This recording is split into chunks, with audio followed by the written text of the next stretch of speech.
Mabigat na akusasyon nga ang binitawan ni Ramon Tulfo hinggil kay Vice President Sara Duterte at ang Chief of Staff nito na si Zuleika Lopez. Ibinunyag ng mamamahayag na si Ramon Tulfo, ang kapatid ni Senator Raffy Tulfo, na may posibilidad daw na ang dahilan kung bakit napaka-protective ni Vice President Sara Duterte sa kanyang Chief of Staff na si Zuleika Lopez. Ito'y dahil matagal na raw may relasyon ang dalawa. Ayon kay Tulfo, matagal nang alam ng mga tao yan sa Davao ang relasyon ni Sara at Zuleika. Yan pa ang tila siguradong pahayag nito. Matatandaang noong vice-alkalde pa lamang daw si Duterte ay nagtatrabaho na daw dito si Lopez. Ipinagtanggol din daw ni Duterte noon si Lopez mula sa mga konsehal ng Davao City na kontra sa pag-appoint niya sa kasalukuyan niyang Chief of Staff. Narito pa ang naging say ni Ramon Tulfo. Bakit ayaw iwanan ni Vice President Sara Duterte ang kanyang Chief of Staff na si Zuleika Lopez sa Batasang Pambansa Detention Facility? Okay, ito ang sagot.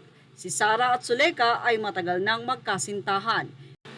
Ang akusasyon na ito ay tinanungan ng mga netizen kung mapapanindigan daw ba ito ni Ramon Tulfo at kung may mga basihan ang akusasyon na ito. Daig pa raw ng Marites itong si Tulfo ang tsismoso ng taon at ilang mga netizen nga ang nagbabala pa kay Ramon Tulfo. Say ng isang netizen sa comment section, siya din nga karelasyon niya mga boy best friend niya. Right, be careful on what you're saying, baka mag-bounce back boomerang. Say pa ng ilang netizen kay Ramon Tulfo, dati mataas ang tingin ko sa mga Tulfo brothers at hinahangaan ko itong mga ito.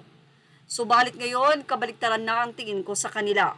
Kung ikaw nang iiwan ng kaibigan mo o tauhan mo, ibahin mo ang bise. Mabait sa taong mabait, matapang sa taong nangaapi.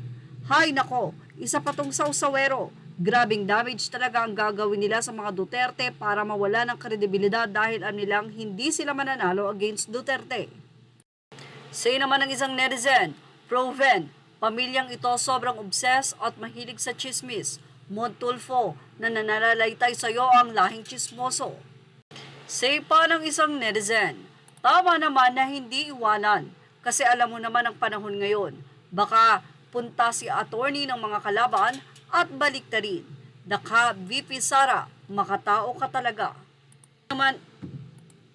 Say naman ang ilang netizen, talaga itong mga Tulfo, wala kang mapagkakatiwalaan sa kanila, panay pera lang ang katapat ng mga iyan. Sira ulo na lang ang maniniwala dito kaya ginulpi ni Raymar Santiago dahil sa kabulastugan mo.